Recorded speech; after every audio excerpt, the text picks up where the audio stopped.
Muy bien, vamos a comenzar con un nuevo teórico. En este caso vamos a ver a las enfermedades transmitidas por el agua y los alimentos. Vamos a comenzar con las enfermedades transmitidas por el agua.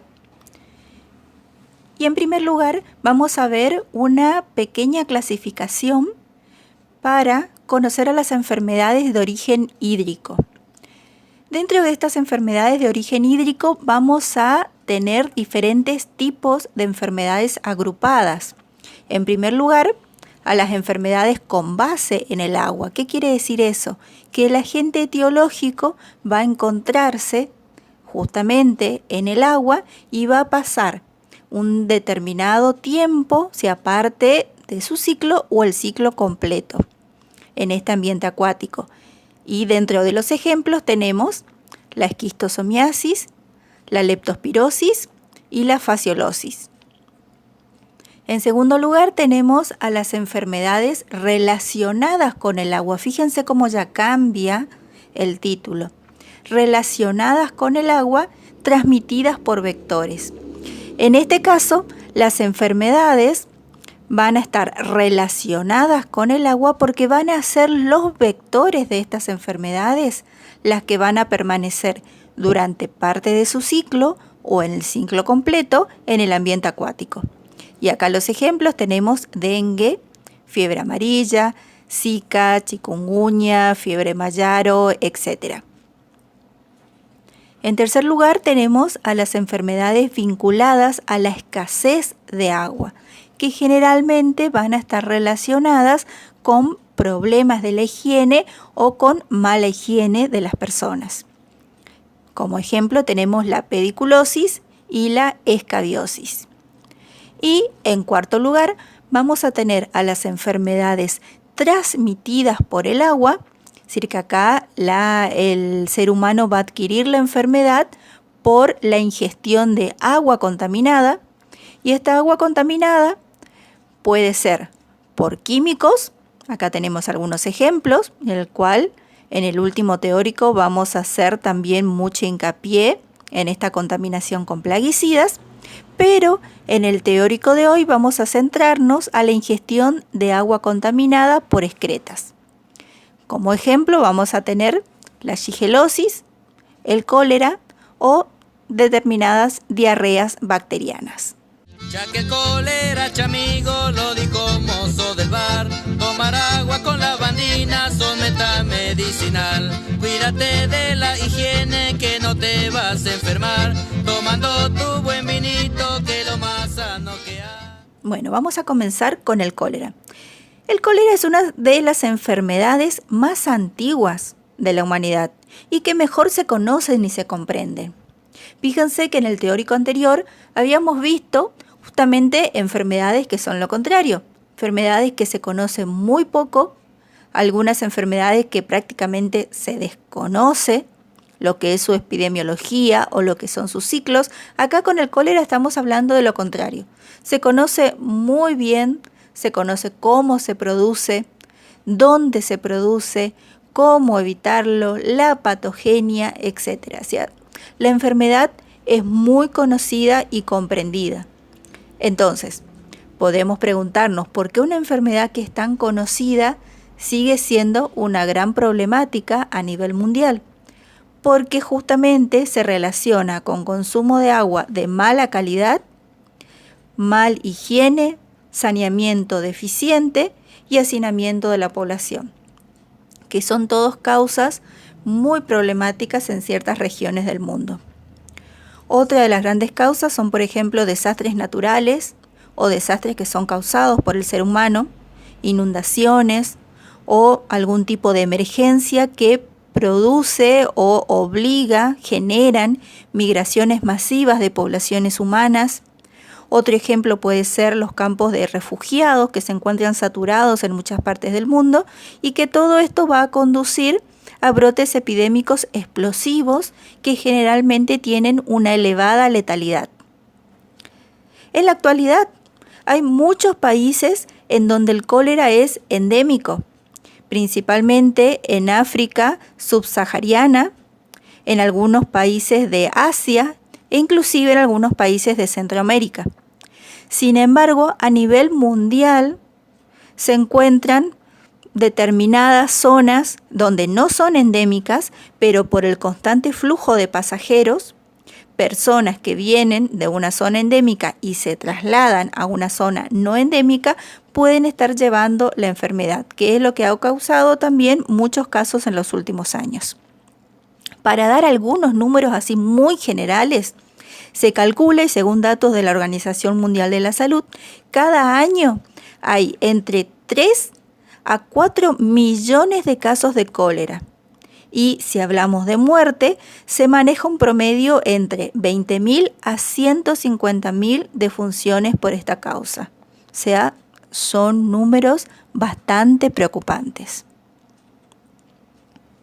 Si hablamos del agente etiológico, es una bacteria, es el Vibrio cólera, es un bacilo gram negativo y como todo bacilo gram negativo, posee una endotoxina que está conformada por el lípido A. Es decir, todos los gram negativos tienen de por sí una endotoxina que está conformada por este famoso lípido A.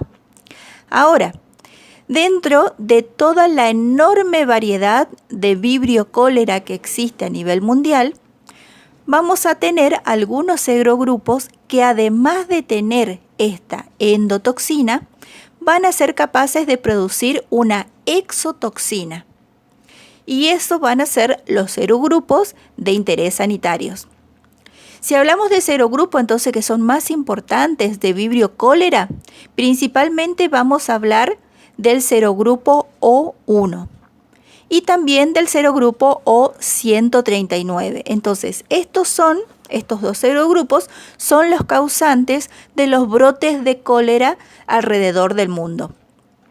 Principalmente si hablamos del serogrupo O1. ¿Qué pasó con este otro? Bueno, hasta no mucho tiempo se pensaba que el único serogrupo capaz de producir enfermedad era el O1. ¿Pero qué pasó? En el año 1992 a 1993 hubo un brote en la India donde se descubrió un serogrupo nuevo, que fue el O139 y que también fue capaz de producir enfermedad cólera. Por lo tanto, actualmente, si bien el O1, sigue siendo el más importante, también tenemos el O139, que son los capaces de tener, aparte de la endotoxina, que es el lípido A, producir exotoxina. Todos los demás serogrupos de cólera están asociados a casos de cólera asintomáticos, muy leve, con escasa a nula importancia, y la gran mayoría ni siquiera son capaces de producir ningún tipo de enfermedad. Por lo tanto, vamos a centrarnos en estos dos serogrupos, que son los que nos importan, el O1 y el O139. Si hablamos entonces del Vibrio cólera O1, que es considerado el serogrupo virulento y el epidémico, es el responsable de la gran mayoría de los brotes de cólera alrededor del mundo. Este serogrupo, a su vez, se puede clasificar en 3 serotipos, de acuerdo con la presencia de otros antígenos somáticos. Los otros serotipos que se pueden presentar son porque van a poder tener el antígeno somático B o el antígeno somático C. Entonces, de acuerdo a la presencia del A y el B o el A y el C, vamos a tener esta clasificación en 3 serotipos. Y luego vamos a tener que también se clasifican en 2 biotipos de acuerdo a características fenotípicas específicas que tienen estas bacterias. Nos estamos haciendo un guiso bacteriano. No se preocupen, porque acá vamos a tratar de hacerlo lo más sencillo posible. Entonces, estamos hablando de 2 biotipos, según las características fenotípicas. Estos 2 biotipos van a ser el biotipo el TOR y biotipo clásico. ¿Cuál es el más importante? O sea, el responsable nuevamente de la mayoría de los brotes de cólera alrededor del mundo. Biotipo el TOR. ¿Sí? Entonces, ese es el biotipo más importante. Y a su vez, cada biotipo, fíjense, acá tenemos biotipo TOR y el biotipo clásico. A su vez, cada biotipo, entonces habíamos dicho, por la presencia de determinados antígenos, se van a clasificar en 3 serotipos: Ogawa, Inaba y Hikojima. Con el clásico va a pasar lo mismo. ¿Cuáles van a ser los serotipos más importantes desde el punto de vista epidemiológico? Ogawa e Inaba, principalmente Ogawa.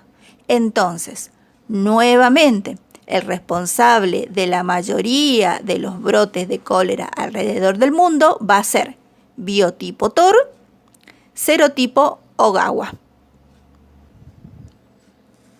Bueno, si hablamos de la cadena epidemiológica, en primer lugar es importante recalcar que esta bacteria va a estar ampliamente dispersa tanto en riberas de ríos, principalmente de zonas endémicas de Asia y África, pero también va a ser capaz de sobrevivir y de replicarse en aguas salinas, tanto en mares como en estuarios, es decir, que tiene una amplia distribución mundial. Si hablamos de reservorio de Vibrio cólera O1, el principal, y acá mayúscula, negrita, doble subrayado, el reservorio principal de Vibrio cólera O1 va a ser el ser humano. Tanto aquellos portadores crónicos, es decir, aquellas personas que ya pasaron la etapa aguda de la enfermedad, la mayoría de las veces ya no tienen ningún tipo de sintomatología, o sea, están curados, entre comillas, pero que van a seguir eliminando vibrio a través de las heces durante mucho tiempo. Hay algunos estudios, inclusive, que han visto que la eliminación de vibrio cólera a través de las heces puede permanecer durante años. Entonces, fíjense la importancia epidemiológica que puede llegar a tener eso. Y otro que también son muy importantes a nivel epidemiológico son aquellas personas que van a eliminar el vibrio cólera a través de las heces en caso que tengan sintomatología muy leve, pero otra cosa muy importante son aquellas personas asintomáticas, es decir, no tienen ningún tipo de sintomatología. Y eso es lo problemático, porque pueden llegar a ser o pueden tratarse de personas aparentemente o clínicamente sanas, pero que sin embargo están eliminando vibrio a través de las heces. O sea, también otro factor epidemiológicamente muy importante. O sea, el ser humano es el reservorio principal. Ahora, también tenemos otro reservorio muy importante, que es el reservorio acuático. ¿Sí? Se ha visto que especialmente en estudios bastante actuales, que el vibrio cólera es capaz de sobrevivir en estas etapas interepidémicas, tanto en aguas salinas como en aguas dulces, y también en sobrevivir en el interior de ciertos animales, como pueden ser integrantes del zooplancton, como los copépodos, ciertos peces, crustáceos, moluscos e inclusive en ciertas plantas de agua dulce. Entonces, fíjense también la importancia, porque vibrio cólera puede llegar a sobrevivir durante mucho tiempo y permanecer durante mucho tiempo en un reservorio acuático, tanto salino como dulce. Esto estamos hablando del biotipo TOR, principalmente cuando estamos hablando del serogrupo 01. Ahora, el nuevo serogrupo, el 0139, el que se descubrió hace poquito, que también es causante de los brotes de cólera en ciertas partes del mundo. Bueno, se descubrió que esta nueva cepa tiene una mayor resistencia que la otra en el medio ambiente y que se encuentra en muchos lugares en aguas ambientales. Entonces, acá cuando hablamos de reservorio, Es muy importante, reservorio cólera, el principal, sin ninguna duda, es la persona, el ser humano, pero también va a sobrevivir en ambientes acuáticos, tanto salinos como dulces. Entonces, fíjense la gran problemática. Ya adentrándonos en la cadena epidemiológica en sí, la transmisión va a ser principalmente fecal-oral, o sea, la persona que tiene el agente etiológico en su interior va a eliminarlo a través de las heces. Estas heces van a contaminar el agua, van a contaminar, por ejemplo, huertas, o por una mala higiene de las manos. Luego, esa persona que no se ha higienizado en forma adecuada va a tocar alimentos o va a ingerir alimentos contaminados, ¿sí?, con el vibrio cólera. Acá también es muy importante el papel que tienen las moscas y las cucarachas como vectores mecánicos. Se ha visto que hay ciertos alimentos que están más asociados con la transmisión de la enfermedad, que van a ser, obviamente, además del agua, tanto los mariscos, los crustáceos, que pueden contaminarse en su ambiente natural, habíamos dicho, por permanecer en ese reservorio acuático o durante la preparación.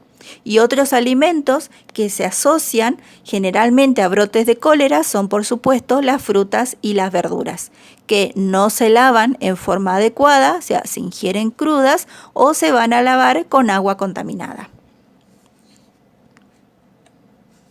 Si hablamos de la patogenia de la enfermedad, bueno, entonces la persona va a ingerir este vibrio cólera en gran número. La mayoría de las bacterias van a morir en el estómago porque son sensibles al pH gástrico. Por lo tanto, para que se desarrolle la enfermedad, generalmente se necesita ingerir una dosis grande de agente etiológico. Excepto, y esto también es un punto importante, en algunos casos en que esa persona tenga acloridria, es decir, por alguna razón su pH no es tan ácido como debería ser, o porque la persona ha ingerido durante mucho tiempo antiácidos, que se ha comprobado que eso produce una modificación del pH gástrico que se tiende a ser alcalino y por lo tanto predispone a una mayor supervivencia o a que este vibrio pase la barrera del pH ácido del estómago y llegue hasta intestino.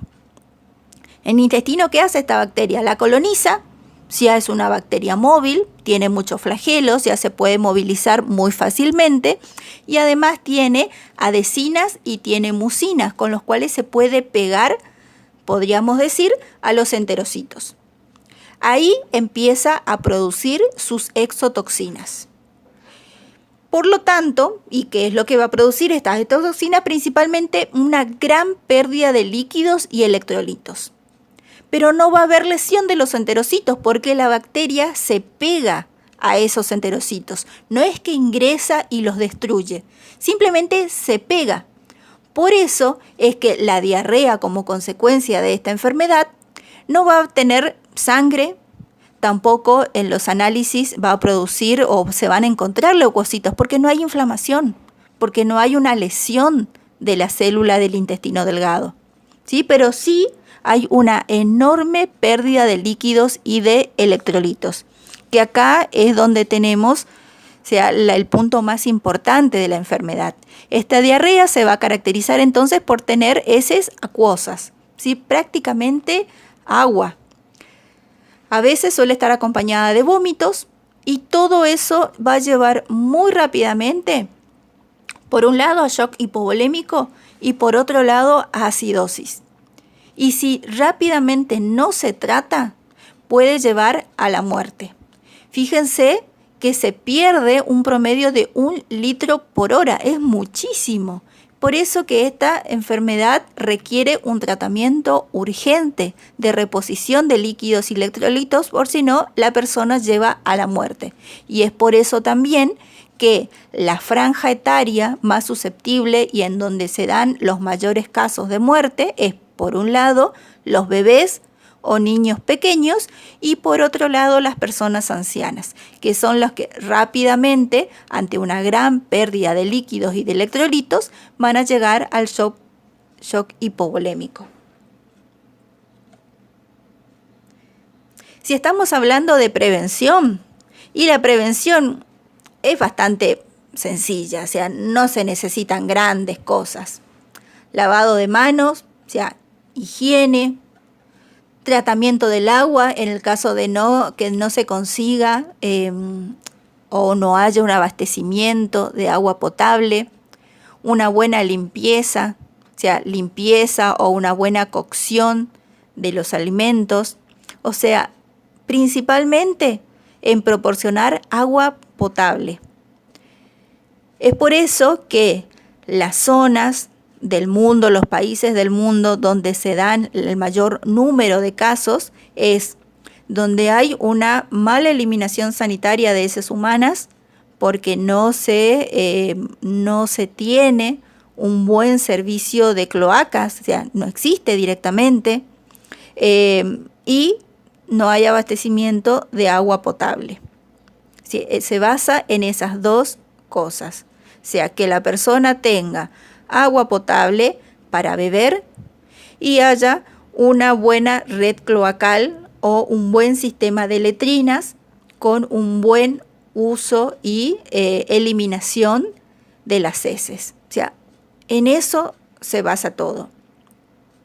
Durante el último brote de cólera que tuvo nuestro país, que más adelante vamos a ver dónde fue, se hizo una campaña de prevención y de difusión por todos los medios de comunicación, y se hizo una campaña muy fuerte, principalmente a través de la radio o a través de la tele, en donde se podían ver propagandas como estas.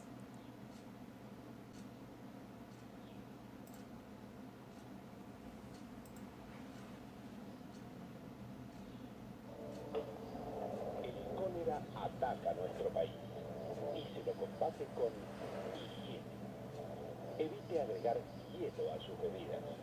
Si lo hace, asegúrese de que sea hecho con agua corriente de red, agua hervida o desinfectada con 2 gotas de lavandina por cada litro. Recuerde, en caso de diarrea, consulte con urgencia al médico. Al cólera, entre todos, podemos derrotarlo. CITEA, Sistema Teleeducativo Argentino. Fíjense los métodos de prevención que aconsejaban. O sea, no usar hielo. Si eso lo trasladamos a nuestra actualidad y principalmente en estos días o en esta época de calor, ya en pleno verano que estamos pasando, no usar hielo. Fíjense cómo o a qué extremo se tuvo que ir en la prevención en la década del 90, que ya les adelanto que fue el último brote grande de cólera que tuvo nuestro país, 92, 93.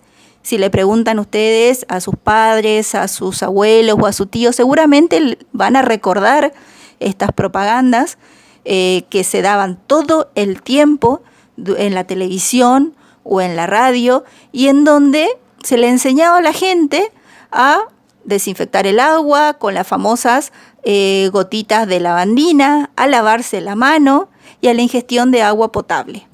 O sea, durante todo el tiempo había una campaña muy fuerte para que la gente aprenda los métodos de prevención del cólera. Con respecto a las vacunas, existen vacunas para la prevención del cólera, tenemos, e inclusive están saliendo más, hay muchas en estudios, hay muchas que están pasando esa famosa etapa de revisión, que ahora es muy conocida también por la vacuna del coronavirus, en donde se sabe que se tiene que pasar diferentes etapas para luego que esa vacuna sea aprobada para su uso humano sin ningún tipo de peligro. Con cólera pasa lo mismo, hay varias vacunas la mayoría son de administración oral. Una de las últimas que se está probando es de administración parenteral. Y estas vacunas están recomendadas principalmente a viajeros que van a ir a zonas endémicas, pero no a los que van a ir a hacer turismo, sino principalmente a aquellos que van a desarrollar cierto tipo de actividades sanitarias, como pueden ser miembros de ONG, trabajadores en campos de refugiados, al que brinden algún tipo de cooperación o ayuda en esos lugares, o investigadores que van a pasar mucho tiempo en esos países que son endémicos en cólera. Actualmente, entonces, las que están aprobadas, podríamos decir, son 4, que son las que podemos ver acá. Las 4 son de administración oral. Sin embargo, la única que está aprobada internacionalmente por la Organización Mundial de la Salud es la Dukoral, que es justamente la que utilizan las personas que van a ayudar o están trabajando en zonas endémicas. Sin embargo, la problemática es que la fabricación de la vacuna es bastante limitada, o sea, no es tan fácil de conseguir, es bastante cara, y es por eso que no es una vacuna que un turista, por ejemplo, el día de mañana, cuando se pueda volver a viajar, yo digo, bueno, quiero ir a India, sé que India es uno de los países endémicos con cólera, entonces no es que yo me puedo ir a una farmacia y decirle, bueno, deme Dukoral porque me voy a ir de turismo a la India, no. O sea, las indicaciones es, nuevamente, personal que va a estar mucho tiempo en esas zonas endémicas, pero que van a estar trabajando, ya sea haciendo trabajos de asistencia social, asistencia médica o algún tipo de trabajo de investigación. O sea, a ese tipo de personas el que va indicada estas vacunas. Entonces, la Dukoral es la única hasta ahora, actualmente, la que está aprobada internacionalmente por la OMS. Son vacunas que requieren 2 dosis. También son vacunas que se utilizan, por ejemplo, en emergencias sanitarias. Más adelante vamos a ver el caso de Haití, es la vacuna que se utilizó en la población luego de ese terrible terremoto que tuvieron en el 2010. También entonces es la vacuna que se utiliza o que utiliza la OMS para esas emergencias. Aparte de esta Dukoral, las que están precalificadas, es decir, las que están a punto de ser aprobadas también internacionalmente o recomendadas por la OMS, son la Shancol y la Eubicol, ¿sí? Y la última, la que está un poco más lejos, diríamos, es la Bayora, pero que también está siendo probada y ya se encuentra, y lo más seguro es que actualmente ya se encuentre aprobada por la Organización Mundial de la Salud también. Bueno, vamos a hablar un poquito de epidemiología y un poquito de historia. ¿Qué ha pasado con el cólera en Latinoamérica? ¿Cómo entró? ¿Qué es lo que pasa? ¿Cuál es la situación actual del cólera en Latinoamérica? Bueno, actualmente nos encontramos en la 7ª pandemia de cólera. Sí, señoras y señores, estamos en la 7ª pandemia de cólera. Si todos nos preocupamos por la pandemia del coronavirus, decíamos pandemia, cólera, ya hemos tenido 6 pandemias anteriormente. Estamos en la 7ª. Y el cólera o estas pandemias de cólera cursan en ondas epidémicas. La onda actual, la que está ocurriendo en este momento a nivel mundial, está producida por una nueva cepa atípica del TOR, del biotipo el TOR, ¿sí? De nuestro dios del trueno. Recordemos entonces que habíamos dicho que biotipo el TOR era el biotipo responsable del mayor número de brotes de cólera alrededor del mundo. Bueno, esta pandemia que estamos teniendo ahora de cólera está producida por una nueva cepa atípica. ¿Y por qué es atípica? Porque se diferencia de las otras, principalmente porque se propaga con gran facilidad, tiene una elevada producción y secreción de sus exotoxinas y además por su elevada tasa de mortalidad, principalmente, que es lo que se ha visto en poblaciones empobrecidas, ¿sí? Que no cuentan lo que habíamos hablado anteriormente, lo que es tan importante y lo que es básico para prevenir el cólera, que es tener agua potable para beber y tener un buen manejo de lo que son las heces. Es decir, en países que no tienen ninguna de las dos cosas y donde el cólera golpea con mayor fuerza, es donde se ha visto la mayor tasa de letalidad de esta nueva cepa típica del biotipo el toro. O sea, el cólera a nivel mundial sigue siendo una amenaza, una gran amenaza a la salud, y se lo utiliza como uno de los indicadores claves del desarrollo social de un país. Por eso es que es típico que se produzcan estos brotes en países pobres que tengan un mal tratamiento de aguas residuales o que simplemente no tengan ningún servicio o ninguna estructura de saneamiento de agua residual y que no cuentan con un servicio de agua potable o que es una estructura muy deficiente. Volvamos a Latinoamérica. Entonces, esta nueva cepa atípica del biotipo el toro comenzó en Indonesia y de ahí se empezó a desparramar por todo el mundo. ¿Cuándo? Cuando recién comenzaba la década del 60, 1961. En América, después de casi un siglo en donde no teníamos cólera, en América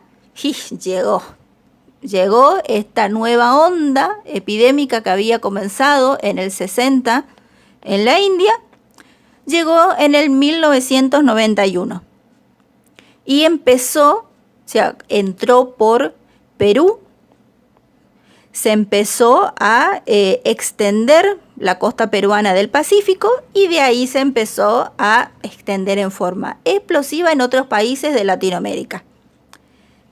Si bien esta propagación fue muy rápida y ya cuando estábamos en 1994 ya prácticamente toda Latinoamérica estaba afectada por este brote de cólera, la tasa de letalidad fue bastante baja, fue de alrededor del 1%. Es decir, que se extendió en casi toda Latinoamérica, pero hubo muy pocas muertes. La mayor tasa de letalidad se dieron principalmente en regiones rurales apartadas y también hubo muchas muertes en las zonas que vivían en las zonas selváticas del Amazonas, principalmente porque las personas afectadas tenían mucha dificultad para acceder al tratamiento, si estaban muy lejos de cualquier centro sanitario. Luego de este brote, ¿sí?, que se extendió en 1994, pasó esa onda epidémica y Latinoamérica se mantuvo estable durante mucho tiempo, hasta que llegó el famoso terremoto del 2010 que afectó a Haití. Sí, este terrible suceso que ocasionó un brote explosivo de cólera en Haití y que este terremoto dejó a más del 80% de la población sin acceso a agua potable, sin sanidad, sin electricidad y sin red de alcantarillas. O sea, el combo perfecto para que el cólera explote, se siente a su gusto y se disperse por todos lados. Para empeorar la situación, días después, no sé si recuerdan lo que fue transmitido por muchos medios de comunicación, muchos noticieros que mostraban el día o el momento luego de ese terremoto. Días después de ese terremoto, para complicar aún más las cosas, se vino una serie de lluvias muy abundantes ¿qué es lo que hizo? O sea, todos los edificios que fueron destruidos o las casas que fueron destruidas, por lo tanto, toda la red cloacal de alcantarillas que quedó también destruida, todas las aguas servidas fue trasladado por las precipitaciones hacia el río Artibonite, que es la principal fuente de consumo de agua para la población. No solamente consume agua de ese río, sino también se bañaban, lavaban la ropa, etc. ¿Sí? Entonces, imagínense el desastre que fue. Bueno, acá algunas de las fotos que muestran lo terrible que fue las consecuencias de ese terremoto con las lluvias posteriores y luego, como para terminar de condenar a esta población tan castigada, comenzaron los brotes de cólera. Ahora, ¿y por qué saco a colación este tema de Haití? Porque uno puede decir, y sí, hubo un terremoto, ya era una población que estaba bastante castigada, así, bastante mala a nivel de lo que es medicina y atención primaria de la salud. Ya es una isla muy chiquita, con un pueblo pobre, en donde no todos los barrios cuentan con agua potable, no todos los barrios cuentan con una red cloacal. O sea, si viene un terremoto y luego vienen unas lluvias y uno dice, y sí, 1 más 1 es igual a 2, cólera. Ahora, ¿qué fue lo importante? Es que hace más de 100 años que no había cólera en Haití. O sea, no había reportes de cólera y de repente hubo un brote explosivo. Cuando se hicieron los estudios de las muestras de las primeras personas afectadas, se determinó que la gente era el vibrio cólera, el O1, serotipo Ogawa. Ok, bien, habíamos dicho el 01, serotipo Ogawa, es uno de los serotipos más frecuentes. Pero no había estado en Haití, o sea, no habían brotes de cólera en Haití. ¿De dónde apareció ese vibrio cólera? ¿Cómo llegó a Haití? Bueno, de todas las hipótesis hubieron 3 hipótesis más fuertes. Una hipótesis decía que esta bacteria se había trasladado de lugares más alejados donde se encontraba inactiva y que por el movimiento de tierra o por la precipitación llegó de esas zonas más alejadas a los centros urbanos. Otra de las teorías que se manejaron fue que esta bacteria mutó, que era un serogrupo no patógeno y por una cierta mutación se transformó y se volvió en un serogrupo patógeno, capaz de producir cólera. Y la tercera hipótesis que se tejió es que alguien trajo a la bacteria. Rápidamente, porque se hicieron muchos estudios, en el lugar rápidamente se dejaron de lado las primeras 2 hipótesis. ¿Sí? La que decía que por el terremoto o por las lluvias habían traído la bacteria y la que decían que probablemente se debía a una mutación. Las 2 fueron desechadas. La hipótesis más fuerte fue la que alguien había traído el cólera, o sea, alguien había traído a la bacteria. ¿Quién pudo haber traído? Y principalmente lo que se sospechó y fue un epidemiólogo, Pierre Roux, que se trasladó rápidamente en Haití y fue uno de los que más estudió y trató de determinar cómo había iniciado ese brote de cólera, lo cual era muy importante porque si no se sabía de dónde había comenzado, era muy difícil tratarlo y detenerlo. Si no sabemos dónde se inició algo, es muy difícil detenerlo. Y acá se utilizó el sistema dentro de todos los otros estudios que se realizaron. Se realizó también o se utilizó el árbol de causas, que lo vimos anteriormente en bioseguridad. O sea, el estudio del árbol de causas, un estudio retrospectivo en donde se trató de determinar dónde ocurrió el foco inicial. Bueno, este epidemiólogo francés, Pierre Roux, luego de varios estudios, determinó que el foco inicial se había originado en un campamento de las Fuerzas de Paz de la ONU.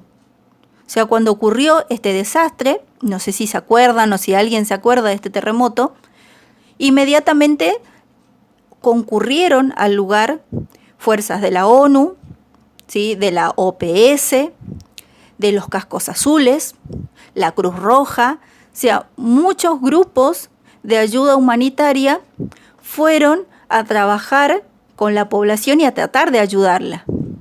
Y justo uno de esos grupos, que fue las Fuerzas de Paz de la ONU, se determinó que en el campamento donde ellos estaban asentando, los soldados iban a defecar en el río. Y justamente, ¿cuál fue el problema? Porque muchas de las personas de ese lugar también defecaban en cualquier lugar, si estaba todo destruido. ¿Cuál fue el problema?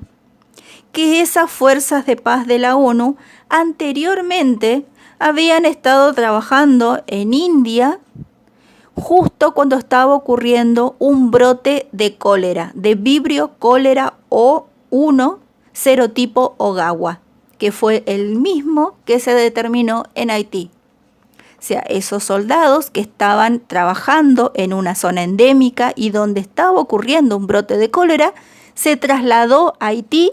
Seguramente habrán habido varios portadores asintomáticos, lo que hablábamos anteriormente de los reservorios, asintomáticos clínicamente, pero que estaban eliminando vibrio cólera a través de las heces. Al defecar en las aguas del río, el Artibonite, que fue y más ahora con el terremoto, era la única fuente de agua que provenía a toda la gente, de esa manera se originó el brote de cólera en Haití. Posteriormente, todas esas muestras, porque imagínense lo que fue cuando salió esa teoría, fue un escándalo a nivel mundial. El CDC en Estados Unidos, es el Centro para Control y Prevención de las Enfermedades, donde se mandaron varias muestras, determinaron que todas las muestras de personas afectadas con cólera en Haití, o sea, las muestras, el vibrio cólera que contenía las muestras de esas personas, tenían una uniformidad a nivel molecular, lo que fue determinado, o sea, hablaba de una fuente en común. Y por otro lado, al año siguiente, en agosto, se realizó un estudio de secuenciación del genoma, donde se llegó a la conclusión de que ese vibrio cólera que había circulado en Haití era exactamente igual al vibrio cólera que estaba circulando en Nepal, que es donde había estado trabajando, en la zona de la India, donde había estado trabajando este grupo de misión de paz de la ONU. O sea, ahí se terminó de cerrar lo que fue o cómo se desencadenó el brote de cólera en Haití.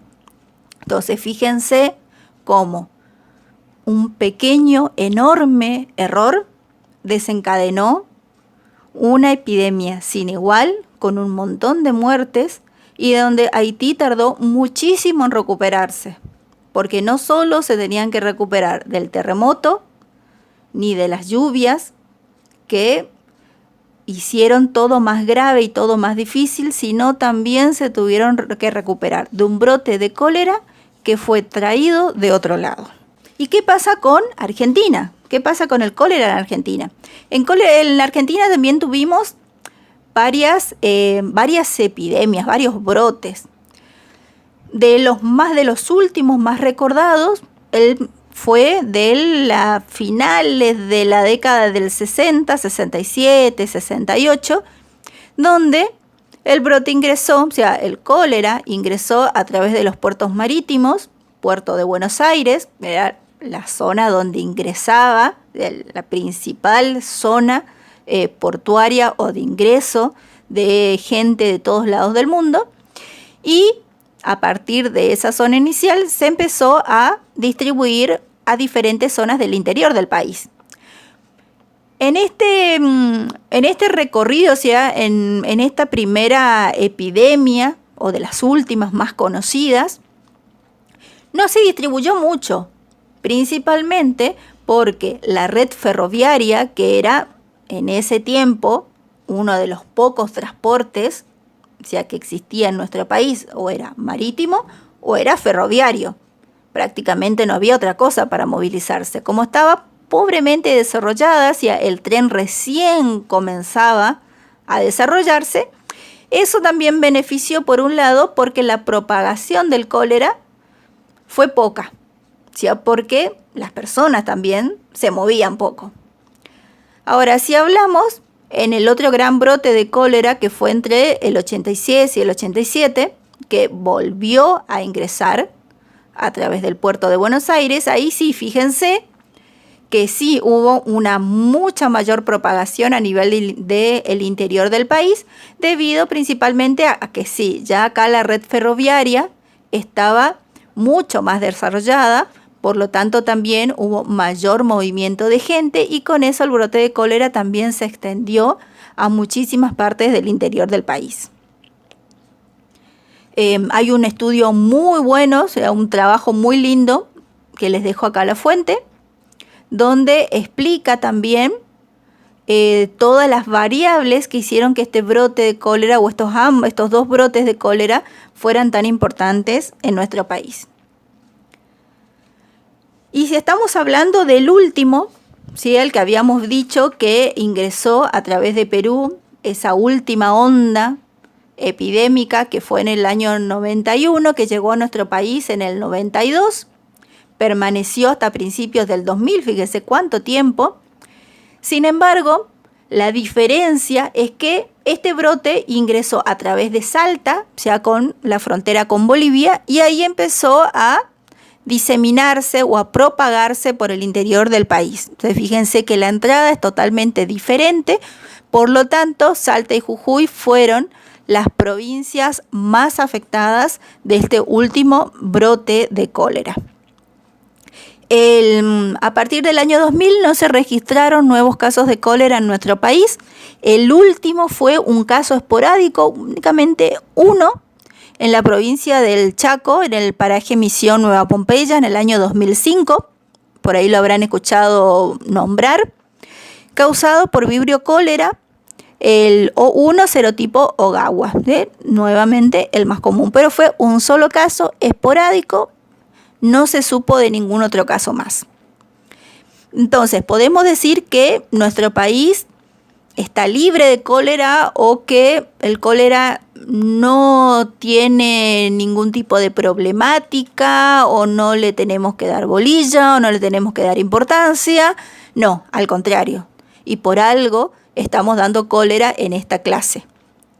Si bien en nuestro país no se han detectado casos de cólera desde ese último esporádico en el 2005, siempre existe riesgo de introducción, porque tenemos un gran flujo de viajeros procedentes de países endémicos, o donde está pasando, o está ocurriendo algún brote. Y sabemos que en nuestro país hay lugares, principalmente en el interior de las provincias, en donde también hay un mal abastecimiento de agua potable y hay un mal tratamiento de las aguas servidas. O sea, no todos cuentan con red cloacal, inclusive en plenas ciudades, como puede ser, sin ir muy lejos, la ciudad de Corrientes, no todos los barrios cuentan con un sistema de cloaca. Entonces, si en plena ciudad no estamos contando con algo tan básico como es una red cloacal, entonces siempre vamos a estar en riesgo de padecer cólera. Por otro lado, en nuestro país el cólera es un evento de declaración obligatoria. El país está en continua vigilancia. O sea, por siempre puede haber la introducción de una persona procedente de un país de zona endémica o que está pasando un brote y que vuelva a introducir el cólera en nuestro país. Por lo tanto, ¿debemos preocuparnos? Sí. La preocupación tiene que estar, no la alarma, pero sí la preocupación, porque la preocupación lleva a una continua vigilancia. Y no solamente de Argentina, estamos hablando a nivel de Latinoamérica. Porque para tener otra cuotita de preocupación más, según los últimos estudios de la Organización Panamericana de la Salud, varios países de Centroamérica e incluso de Latinoamérica como Perú y Ecuador están yendo a convertirse en países endémicos de cólera. Porque cuando uno dice país endémico de cólera y uno nuevamente se lleva a África, se lleva a Asia, se lleva a esos países muy pobres. Y estamos en vías de convertirse o que algunos países de Latinoamérica también se conviertan en países endémicos. ¿Y cuál es la principal razón? Bueno, varias son las que volvemos a ver, o sea, grandes concentraciones o hacinamientos de poblaciones humanas en barrios que no cuentan con servicio de agua potable o no cuentan con una red de alcantarillado.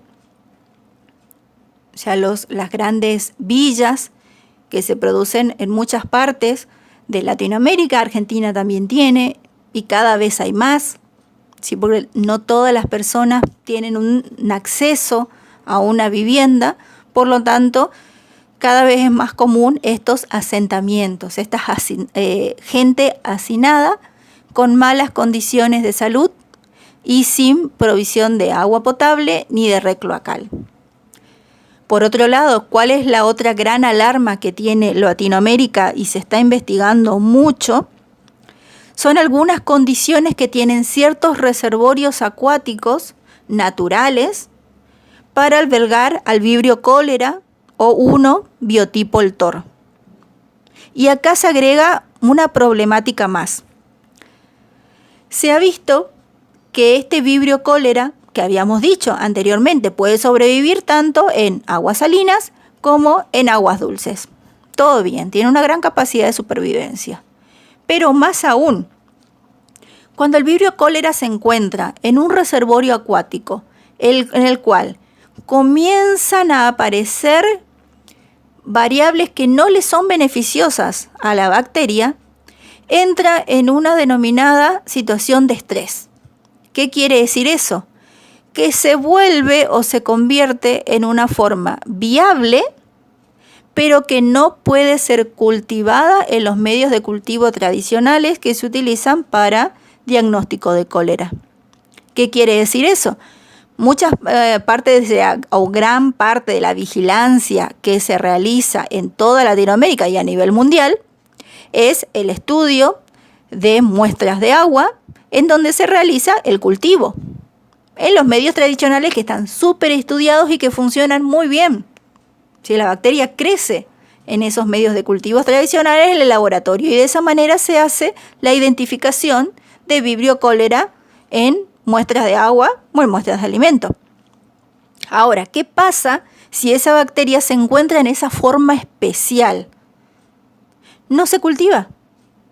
Entonces, ¿qué quiere decir eso? Si yo tomo una muestra de agua de una laguna y la siembro únicamente en los medios de cultivo tradicionales que sabemos que sirven perfectamente bien y me da negativo, yo digo, bueno, el agua de esa laguna no tiene vibrio cólera.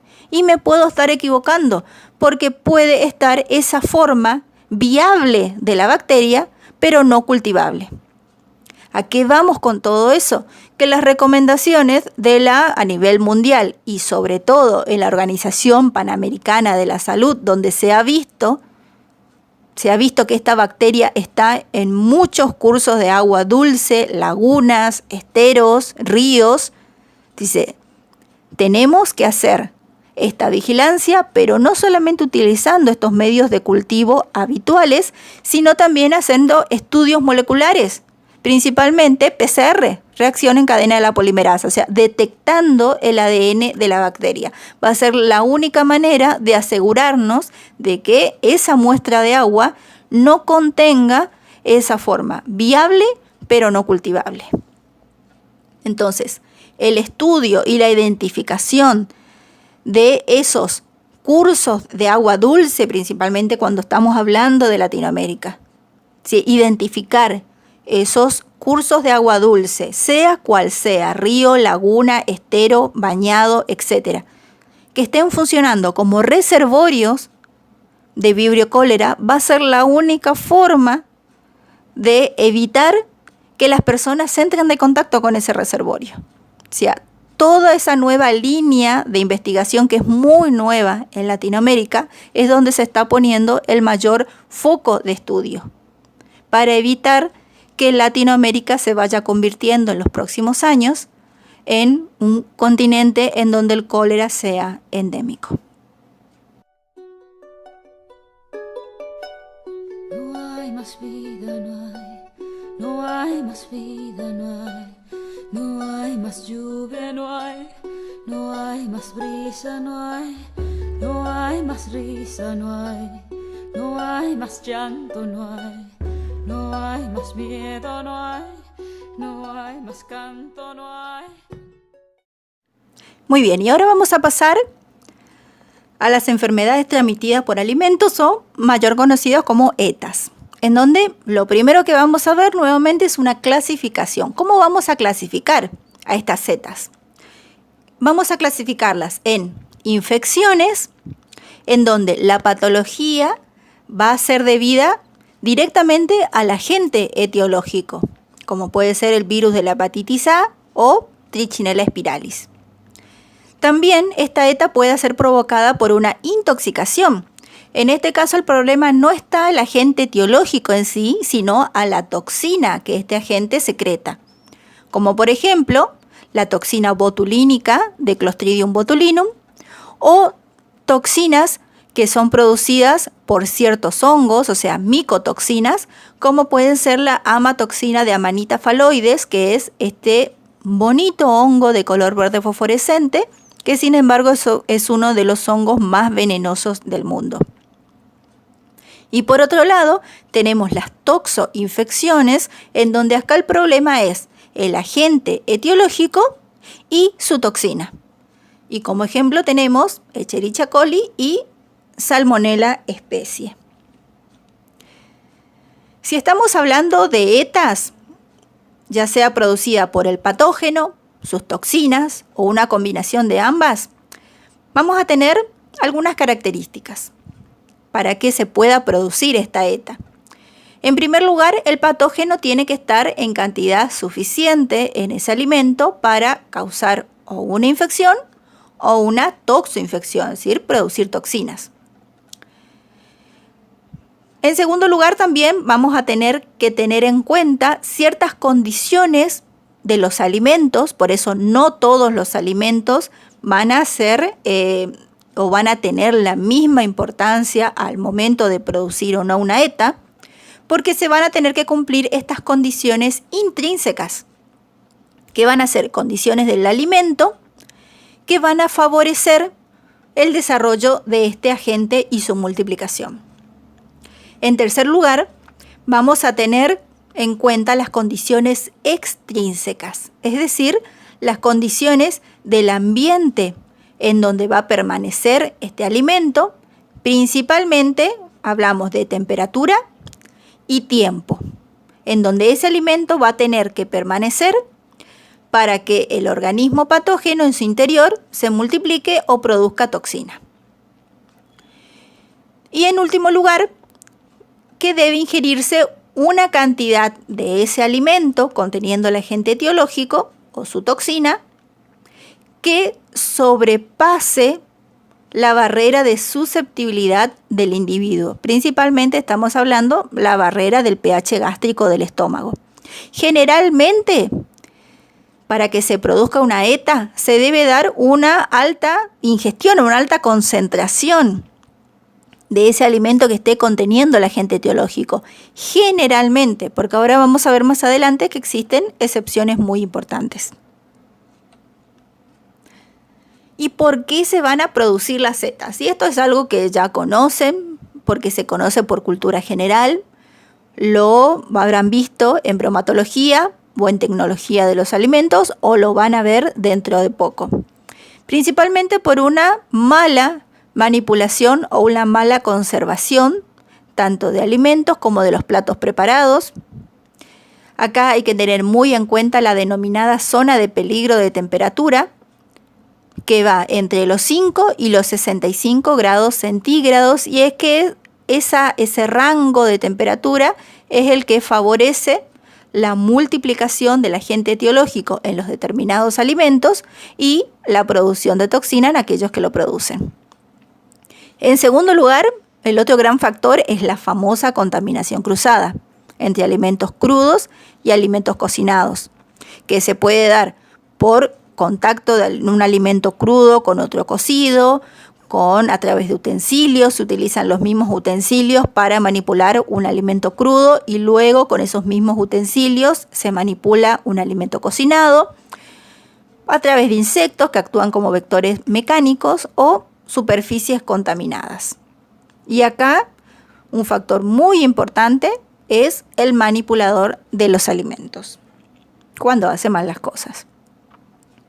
Y acá tenemos la contaminación debida a un equipo que puede estar contaminado o un manipulador que puede estar pasando con alguna enfermedad, alguna ETA, y por una mala higiene y por una mala manipulación de alimentos lo contamina o contamina un equipo.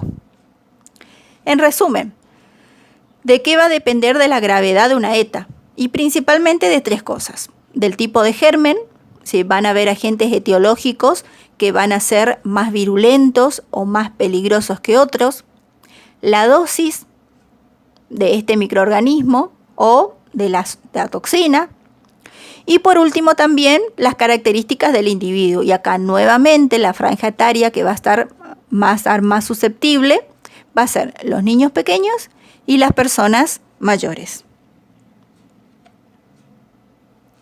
Bueno, si comenzamos con una de las bacterias más conocidas y que son mayores responsables de productores de ETA, y hablamos de Escherichia coli. ¿Sí? En general toda la familia Enterobacteriaceae. Bien, es un bacilo, es un gran negativo y se encuentra normalmente en el tracto gastrointestinal, tanto de seres humanos como de animales. Nosotros tenemos lleno nuestro intestino con Escherichia coli, que vive tranquilamente como un comensal, pero no nos causa absolutamente nada. Y justamente por su alta presencia en el tracto gastrointestinal y también por su eliminación a través de las heces, se utiliza como uno de los principales indicadores de contaminación fecal, tanto en los alimentos como en el agua. Bien, entonces tenemos muchas Escherichia coli en nuestro intestino viviendo tranqui, sin producirnos nada.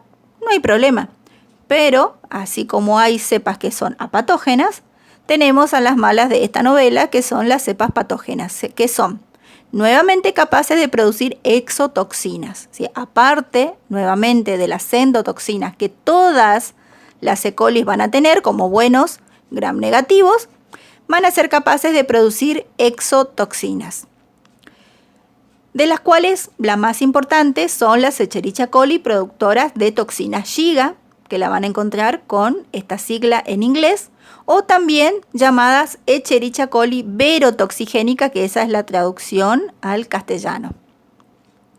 Dentro de este gran grupo de Escherichia coli productoras de toxina Shiga, tenemos a la Escherichia coli O157H7, que es la productora del síndrome urémico hemolítico, que en Argentina esta enfermedad es endémica y que principalmente va a afectar a niños menores de 5 años. Es la primer causa pediátrica de insuficiencia renal aguda y segunda insuficiencia renal crónica, y responsable del 20% de los trasplantes renales en niños y adolescentes. Es mucho. Este gráfico es únicamente para mostrar que de la gran cantidad de Escherichia coli, las gran mayorías son las que viven tranqui en nuestro intestino delgado, no nos causa absolutamente nada. Luego tenemos a las productoras de toxina Shiga. Dentro de ese gran grupo de las productoras de toxina Shiga tenemos a las Escherichia coli enterohemorrágicas, dentro de las cuales se encuentra la Escherichia O157H7, que es la productora de síndrome urémico hemolítico. Fíjense, todos los años hay casos de síndrome urémico hemolítico, 400 casos por año, también es mucho. ¿Qué es importante de esta Escherichia coli O157H7? Y tiene características que son bastante importantes y por eso es tan peligrosa. En primer lugar, su dosis infectiva es muy baja, que es lo que hablábamos en generalidades, que para que se produzca una ETA se tiene que consumir gran cantidad de microorganismos. Acá no es necesario.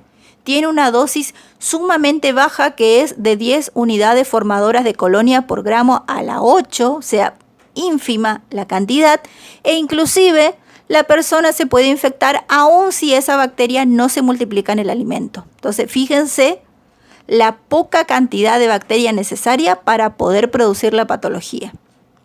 Aparte de eso, también es muy resistente a los cambios de pH, por ejemplo, a los procesos que tienen ciertos productos como fermentación de embutidos. También es muy resistente al pH bajo del estómago, o sea, puede pasar esa barrera. La temperatura óptima de crecimiento es de 30 a 42 grados centígrados, entonces de esa zona de peligro de temperatura, Escherichia coli O157H7 se mantiene, o sea, feliz en 30 a 42 grados centígrados. Ya cuando empieza a aumentar la temperatura de 44 a 45, ya no empieza a reproducirse, o sea, baja su replicación, su división, pero sigue viva. A partir de los 45 grados centígrados ya no se divide más y tampoco a menos 10 grados centígrados, pero sigue viva. Se han hecho estudios en donde se han recuperado Escherichia coli O157H7 de productos congelados a esta temperatura, fíjense, menos 18 grados centígrados por periodos prolongados y la bacteria sigue viva. No se divide, pero sigue viva. Por lo tanto, sigue siendo capaz de producir patología. En cuanto a la transmisión de estas Escherichia coli productoras de toxina Shiga, el reservorio principal es ganado vacuno, que va a eliminar esta Escherichia coli a través de materia fecal como se eliminan todas las otras Escherichia. También los estudios han determinado que ovejas y cabras se pueden comportar como reservorios, pero serían reservorios secundarios o terciarios. O sea, el principal, nuevamente, negrita, subrayado, doble subrayado, es el ganado vacuno. Y también hay otros estudios que en ciertos países del mundo, también principalmente en Norteamérica, en donde han visto que el cerdo, aves, perros y gatos pueden comportarse como reservorios, pero de mínima importancia. Acá lo importante es que se graben bien: reservorio principal, ganado vacuno. Entonces, este ganado vacuno va a eliminar a esta Escherichia coli productora de toxina Shiga a través de las heces. Y ahí esas heces pueden contaminar el agua, pueden contaminar ciertos productos.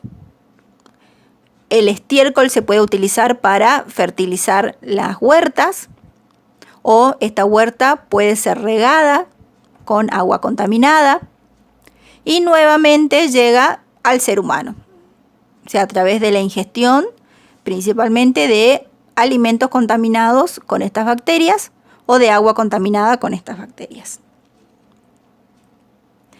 Y si hablamos de alimentos y hablamos de Escherichia coli O157H7, el primer alimento que ha sido relacionado es la carne molida de res. ¿Sí? La carne molida bovina. ¿Por qué? Porque es muy común, ustedes lo habrán visto o lo van a ver dentro de poco en tecnología de los alimentos o en bromatología, cuando vean toda la parte de manejo de frigorífico.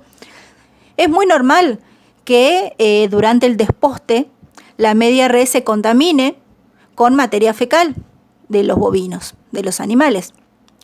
Si estos bovinos estaban infectados con Escherichia coli O157H7, que se elimina por materia fecal, y esta materia fecal contamina la media res, esa media res llega contaminada, por ejemplo, a una carnicería.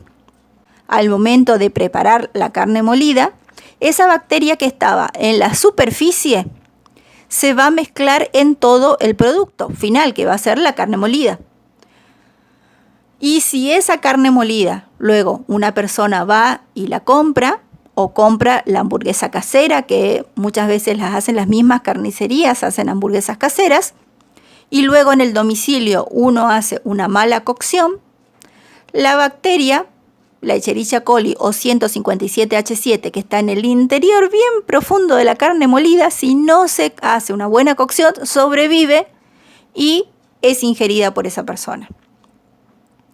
Por eso se ha determinado que la temperatura interna de cocción de la carne molida tiene que ser mínimo 69 grados centígrados durante 15 segundos, que es la que nos asegura que llegue bien hasta el interior del producto y asegura una destrucción de la probable bacteria Escherichia coli o 157H7. ¿Cómo va a ser la patogenia? Bueno, si se produce la ingestión de esta carne contaminada, pongámosle por una hamburguesa mal cocida, 3-4 días después comienzan los primeros síntomas, que son diarrea sin sangre, mucho dolor abdominal. Luego viene una diarrea con sangre, porque acá sí va a haber destrucción de los enterocitos, sí va a haber inflamación, por eso la diarrea es sanguinolenta. Y de esas personas que desarrollan esta diarrea sanguinolenta, el 90% pasa el ciclo de la bacteria, se produce la resolución y la persona se cura y acá no ha pasado nada. Si estamos hablando del 10%, es la que desarrolla síndrome urémico hemolítico, o sea, tiene la probabilidad, un 10% de probabilidad de producir este síndrome, que va a estar caracterizado por insuficiencia renal aguda, trombocitopenia y anemia hemolítica, principalmente causada por una gran ruptura de glóbulos rojos. Y de este 10% de personas, principalmente niños menores de 5 años que desarrollan síndrome urémico hemolítico, hay una probabilidad de muerte de 3 al 5%. Y si no hay muerte, puede llegar a producir, o sea, la destrucción de los riñones, y luego ese niño va a tener que entrar a una lista de trasplante. Muy bien, terminamos con este teórico principal. Así como habíamos visto con el teórico anterior, van a tener disponible en el canal de YouTube de la cátedra el teórico complementario, en donde vamos a ver otras enfermedades que no van a entrar dentro de lo que es la acreditación de la asistencia, pero sí son enfermedades que van a entrar dentro del segundo parcial. Por lo tanto, van a tener disponible ese otro pequeño teórico que no lo tratamos acá para que no se haga más extenso de lo que ya se hizo la clase. O sea que nos estamos viendo en la próxima clase y no se olviden de cocinar muy bien su hamburguesa. Hasta la próxima clase.